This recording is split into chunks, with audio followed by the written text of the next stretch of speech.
You cannot take your freedoms for granted. Just like generations who have come before you, you have to do your part to preserve and protect those freedoms. You need to be preparing yourself to add your voice to our national conversation.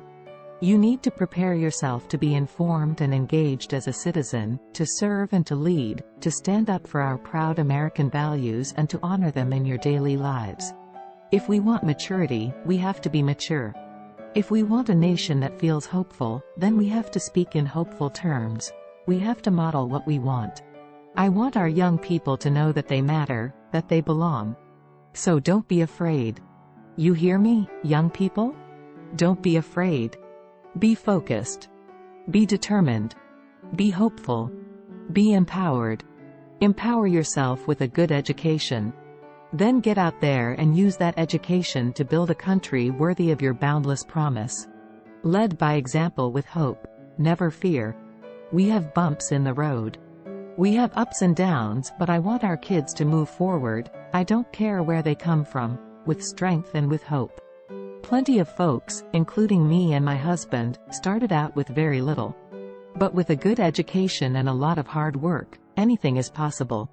Let us not forget, I didn't just wake up First Lady. I mean, I went to law school, I practiced law, I worked for the city, I ran a nonprofit, and I was an executive at a hospital. I've been in the world. I've worked in every sector, and you don't do that without coming up against some stuff. You know, having your feelings hurt, having people say things about you that aren't true. Life hits you, so over the course of living, you learn how to protect yourself in it.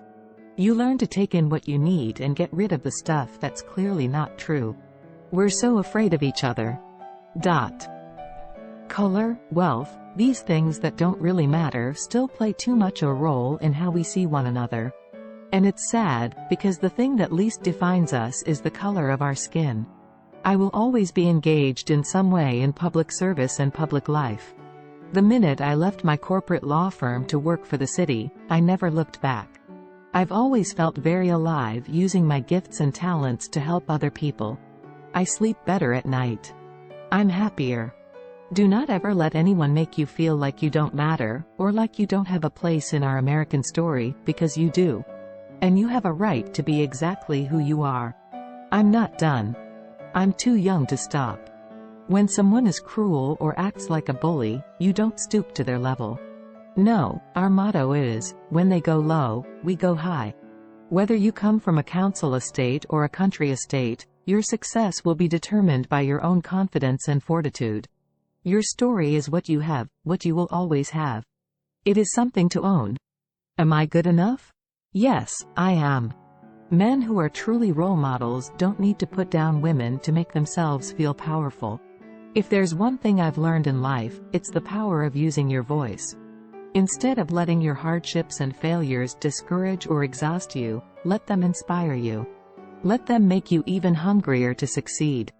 There's power in allowing yourself to be known and heard, in owning your unique story, in using your authentic voice. And there's grace in being willing to know and hear others. Failure is a feeling long before it becomes an actual result. It's a vulnerability that breeds with self-doubt and then is escalated, often deliberately, by fear. Don't ever make decisions based on fear. Make decisions based on hope and possibility. Make decisions based on what should happen, not what shouldn't. I have learned that as long as I hold fast to my beliefs and values, and follow my own moral compass, then the only expectations I need to live up to are my own. Walk away from friendships that make you feel small and insecure, and seek out people who inspire you and support you. You may not always have a comfortable life. And you will not always be able to solve all the world's problems at once. But don't ever underestimate the impact you can have, because history has shown us that courage can be contagious, and hope can take on a life of its own. The one way to get me to work my hardest was to doubt me. Success isn't about how much money you make, it's about the difference you make in people's lives. Just do what works for you, because there will always be someone who thinks differently. Reach for partners that make you better. Do not bring people into your life who weigh you down. Good relationships feel good. They feel right. They don't hurt. Let's just be clear, you don't want to be with a boy who's too stupid to know and appreciate a smart young lady. There are still many causes worth sacrificing for. So much history yet to be made. You don't have to be somebody different to be important. You are important in your own right. Every girl, no matter where she lives, deserves the opportunity to develop the promise inside of her.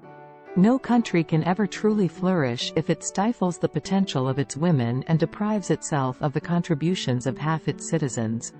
Being president doesn't change who you are, it reveals who you are. I am an example of what is possible when girls from the very beginning of their lives are loved and nurtured by people around them. With every word we utter, with every action we take, we know our kids are watching us. We as parents are their most important role models. That whole, so you can have it all. Nope, not at the same time. That's a lie. And it's not always enough to lean in, because that ST doesn't work all the time.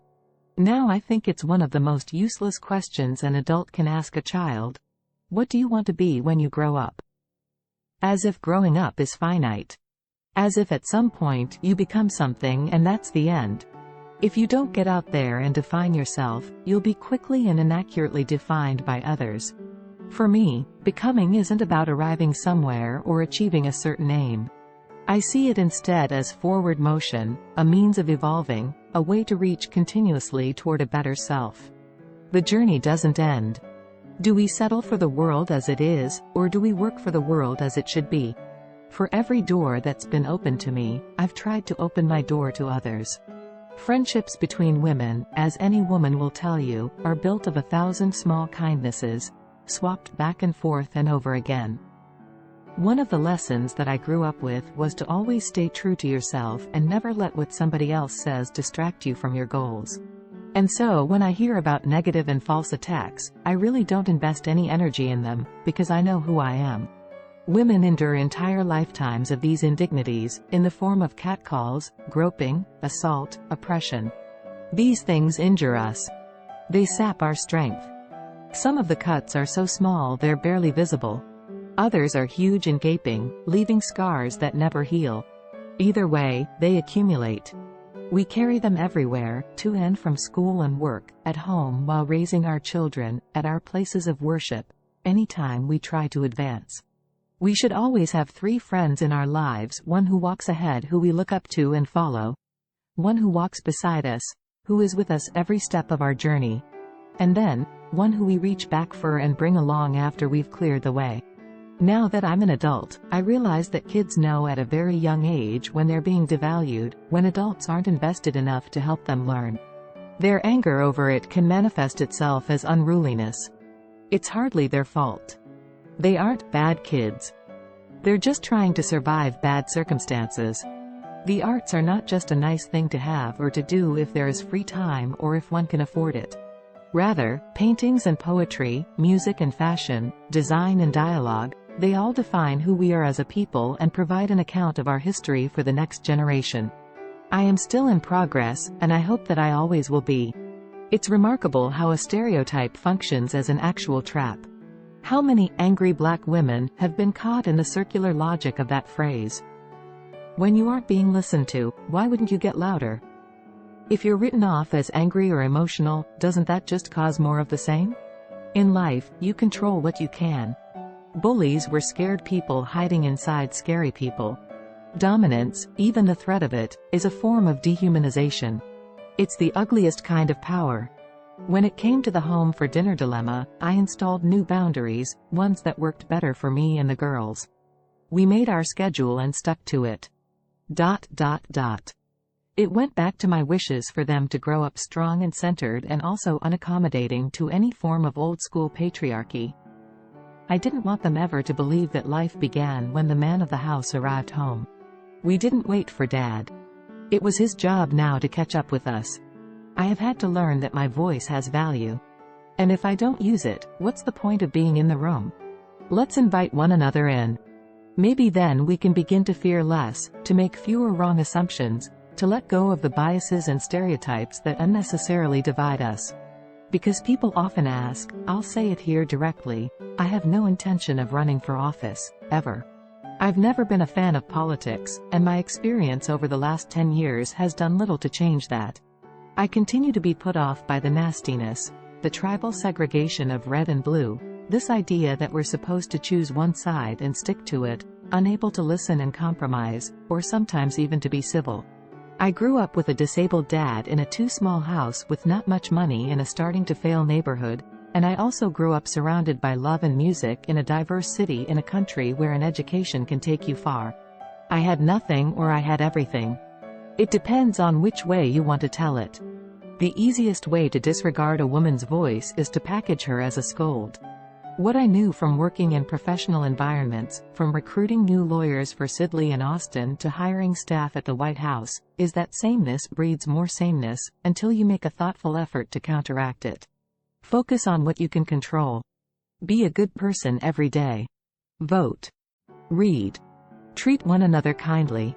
Follow the law. Don't tweet nasty stuff.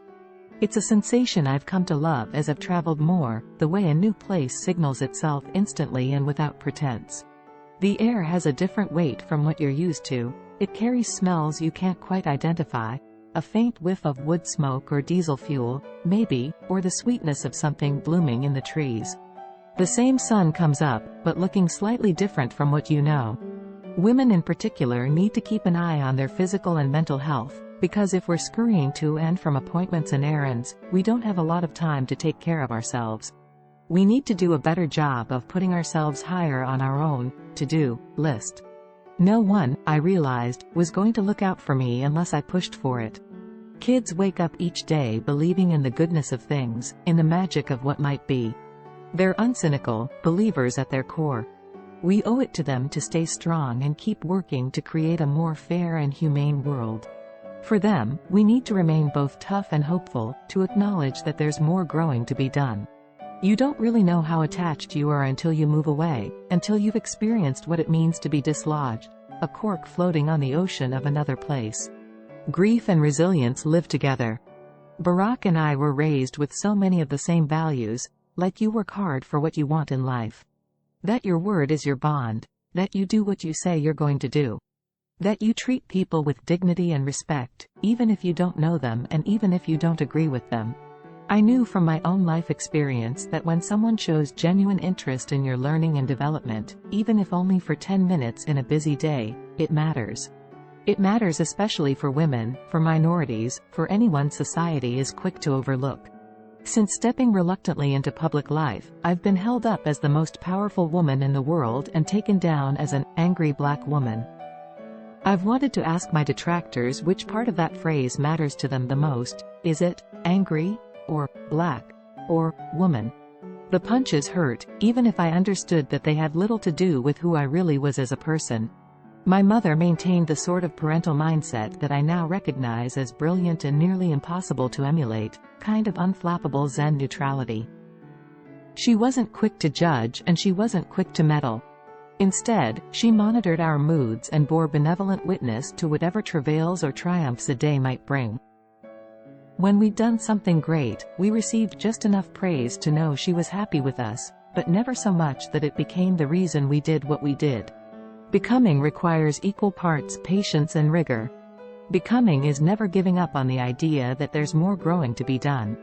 I was determined to be someone who told the truth, using my voice to lift up the voiceless when I could, and to not disappear on people in need. I've learned that it's harder to hate up close. I never cut class. I loved getting A's, I liked being smart. I liked being on time. I thought being smart is cooler than anything in the world,